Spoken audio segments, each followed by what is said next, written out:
Hello दोस्तों, नमस्ते प्रणाम। हम किरण शर्मा, हम मंजू शर्मा अपना यूट्यूब चैनल पर सबको स्वागत करे छी। नमस्ते प्रणाम। सब दीदी भाई जी के प्रणाम, सब यूट्यूब फैमिली के प्रणाम, जेते माए दीदी चाची सुनबे सबके प्रणाम। हर हर महादेव, जय भोलेनाथ, जय शिव शंकर, जय भोलेनाथ। बहुत प्यारा सा दबरानी जेठानी जा रहल छी, बहुत प्यारा सा नचारी गीत गाब। अहाँ सब जरूर सुनब और कमेंट करके जरूर बताएं केहन गीत पसंद है, किनका सब किने, और जरूर अहाँ सब कमेंट में हर हर महादेव जरूर लिखब। सब गोरा के जरूर अहाँ सब शेयर करब और प्यार आशीर्वाद जितना दै छलै तेना दैत रहब, आगा बढ़बैत रहब। बहुत प्यारा सा गीत छै, अहाँ सब जरूर आशा करै छी जरूर नीक लागत। बहुत प्यारा सा गीत छै। भोले बाबा की सुतल छी झारी खंड में जाई कमरथुआ के भुलाई काना। भोले बाबा की सुतल छी झारी खंड में जाई कमरथुआ के भुलाई काना। कमरथुआ कामर लेने ठाड़ कर यहीं के पुकार। भोले दानी कमरथुआ कामर लेने ठाड़ कर यहीं के पुकार। बाबा दर्शन दिया जोगिया रूप में आएगा, दोनों अखिया ताक काना। बाबा दर्शन दिया जोगिया रूप में आएगा, दोनों अखिया ताक काना। बाबा दर्शन दिया जोगिया रूप में आएगा, दोनों अखिया ताक काना।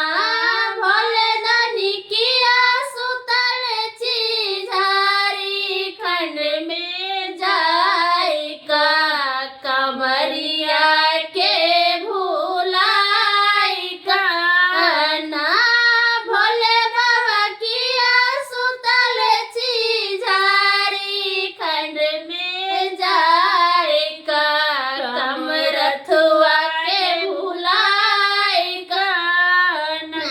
कमरथुआ जल लेने ठाड़ कर यहीं के पुकार। कमरथुआ जल लेने ठाड़ कर यहीं के पुकार। बाबा दर्शन दिया जोगिया रूप में आएगा, दोनों अखिया ताक काना। बाबा दर्शन दिया जोगिया रूप में आएगा, दोनों अखिया ताक काना।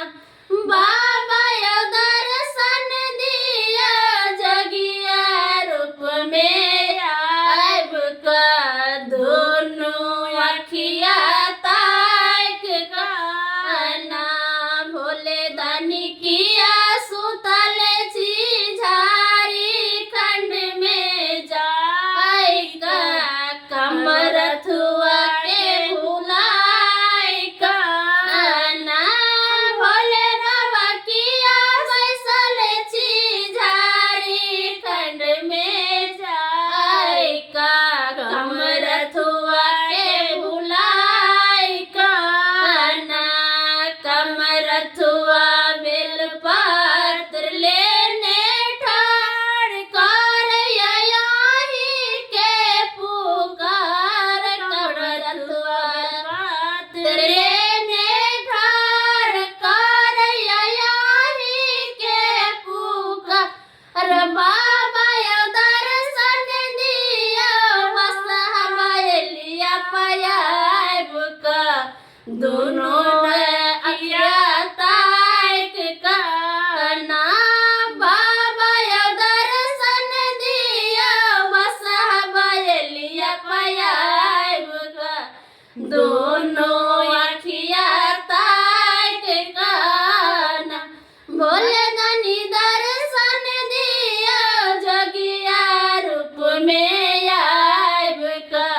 दोनों अखिया ताक काना भोला बाबा किया बसल छी झारखंड में जाई का भगतन के भोलाय काना भोले बाबा किया सुतल छी झारखंड में जाई का भगतन के भूलाय काना भगतन फूल लेने ठाड़ कर यही के पुकार भगतन फूल लेने ठाड़ कर यही के पुकार बाबा यो दर्शन दिया जगिया रूप में आयु का